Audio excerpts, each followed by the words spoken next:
Gala event के बाद टीना की पॉपुलैरिटी एक बार फिर बहुत तेजी से बढ़ने लग गई थी। वहीं एक बार फिर से पीजी ग्रुप के बुरे दिन शुरू हो गए थे। पीजी ग्रुप के सब लोग मिलकर भी टीना को ना तो रोक पा रहे थे और ना ही खुद की कंपनी को फायदा पहुंचा रहे थे। उसी बीच पीजी ग्रुप के कुछ शेयर होल्डर्स ने अपने शेयर भी वापस लेने शुरू कर दिए थे। चारों तरफ से परेशान होकर प्रणय का दिमाग चकरा रहा था। अपने ऑफिस में बैठे बैठे वो चीजों को तोड़कर अपने गुस्से को जाहिर कर रहा था। प्रणय ऑफिस में बैठा हुआ ही था कि वहां प्रीति द्वारा सिलेक्ट की हुई नई मॉडल गुनीत पहुंची। वो अपना कॉन्ट्रैक्ट साइन करने के लिए आई हुई थी। उसे देखते ही प्रणय ने उससे सवाल किया, तुमने पहले कोई रनवे शो किया है? हाँ किया है, मैं मॉडल सर्च कंपटीशन की विनर भी रही हूँ, गुनीत ने जवाब दिया। प्रीति उसे मॉडल सर्च कंपटीशन से ही उठाकर लाई थी। अच्छा, तो फिर तुम्हें कोई ट्रेनिंग देने की जरूरत नहीं है ना? प्रणय के दिमाग में एक आइडिया आया। इस वक्त बहुत सी कंपनियां टीना के साथ काम करने के लिए उससे कांटेक्ट कर रही थी। अब वो टीना की जगह पर गुनीत को भेजने की बात उनके आगे रखेगा और अगर उन्होंने गुनीत के साथ काम करने से मना कर दिया तो वो उसे टीना के साथ कभी भी कॉन्ट्रैक्ट नहीं करने देगा। यानी कि वो टीना की पॉपुलैरिटी का फायदा उठाकर गुनीत को काम दिलवाने का प्लान बना रहा था। गुनीत, मैं तुम्हारे लिए जल्दी एक मैनेजर की व्यवस्था करता हूं, वो तुम्हें सब कुछ समझा देगी, प्रणय ने गुनीत से कहा। थैंक यू सर, उसने मुस्कुराते हुए कहा। गुनीत अभी मात्र 16 साल की है, वो बच्ची है अभी। जब टीना प्रणय से मिली थी तब वो भी इतनी ही उम्र की थी। गुनीत को देखकर प्रणय को टीना की याद आ गई, लेकिन टीना के नाम से अब उसका खून खौल उठता है। प्रणय बड़े ध्यान से गुनीत के मुस्कुराते चेहरे को देख रहा था। वो बिल्कुल टीना जैसी ही मासूम दिखती है। प्रणय ने मन में ही निश्चय किया, इसे मैं टीना से भी ज्यादा मशहूर मॉडल बनाऊंगा। अच्छा तुम जाओ अब, प्रणय ने गुनीत से कहा। कमरे के बाहर खड़ी यूसुफा प्रणय और गुनीत की सारी बातें सुन रही थी।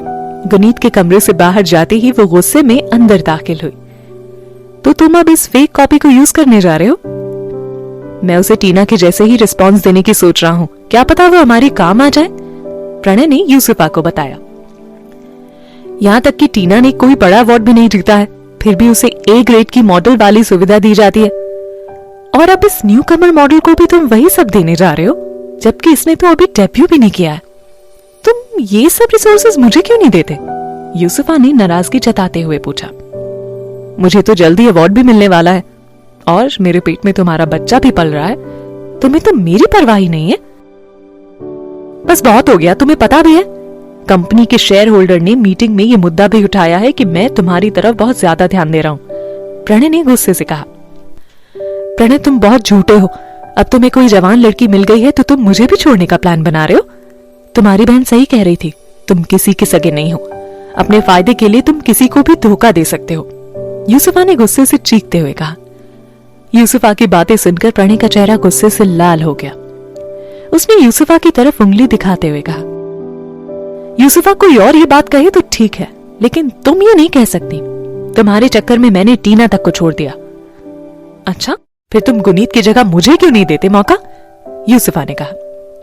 यूसुफा की लालच भरी बातें सुनकर प्रणय को हंसी आ गई। ये हंसी गुस्से और पछतावे की हंसी थी। असल में तो उसे खुद की हालत पर रोना आ रहा था।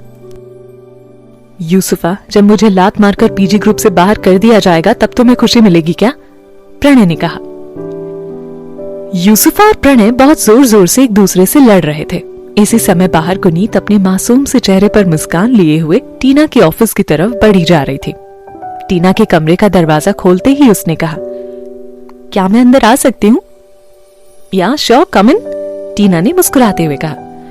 मैं न्यू मॉडल हूँ यहाँ, आज ही कॉन्ट्रैक्ट साइन किया है, मेरा नाम गुनीत है, गुनीत रस्तोगी। टीना ने उसकी तरफ देखते हुए कहा, हाँ सुना है तुम्हारे बारे में। उसे देखते ही टीना को याद आ गया कि गुनीत को टीना की जगह पर लाया गया है। इसे प्रीति ढूंढ कर लाई थी। मुझे आपसे कुछ जरूरी बात करनी है। अपने काम के सिलसिले में, गुनीत ने कहा। ये 16 साल की लड़की इतनी मैच्योर है, टीना ने मुस्कुराते हुए जवाब दिया। तो पहले तुम अपनी शर्त बताओ। दरअसल प्रणय सर ने मुझे आपके कॉन्ट्रैक्ट देने का डिसीजन लिया है, लेकिन मैं जानती हूँ कि मेरे लिए इस अपॉर्चुनिटी का पूरा फायदा उठाना इम्पॉसिबल है। आपके पास बहुत से रनवे शोज का ऑफर है, तो क्या आप उनमें से एक मुझे दे सकती हैं? आपको यूसुफ और प्रणय के बारे में जो कुछ भी जानना होगा मैं बताती रहूंगी। इसकी कोई जरूरत नहीं है, टीना ने आराम से जवाब दिया। देखो गुनीत, मैं नहीं चाहती कि तुम हमारी लड़ाई के बीच में पड़ो, और रही रनवे शो की बात, तो वो मैं तुम्हें इसलिए नहीं दे रही हूं क्योंकि अभी तुम यंग हो, 16 साल की एज है तुम्हारी, तुम खुद अपने दम पर इसे हासिल कर सकती हो, ये तुम्हारे लिए ज्यादा सही भी रहेगा। किसी दूसरे की मदद से सफल भी हो जाओगी तो क्या मतलब। गुनीत शांत होकर टीना की बातें सुन रही थी, उसे थोड़ा दुख भी हो रहा था। ओके, थैंक यू, ये कहकर गुनीत वहां से उठकर चली गई। गुनीत की बात करने के अंदाज से ही टीना ने अंदाजा लगा लिया था कि ये 16 साल की लड़की इतनी भी मासूम नहीं है जितना ये चेहरे से दिखती है। अपने फायदे के लिए दूसरों का नुकसान करना बहुत अच्छे से जानती है, लेकिन अभी टीना ने इसके लिए कुछ भी नहीं सोचा था, बस आराम से बैठकर इसके एक्शन देखने वाली थी। गुनीत के जाते ही टीना के कमरे में यूसुफ आए।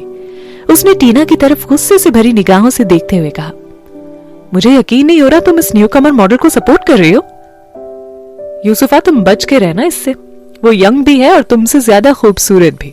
अब अगर प्रणय मुझे छोड़कर जा सकता है तो तुम्हें भी वो आराम से छोड़ सकता है।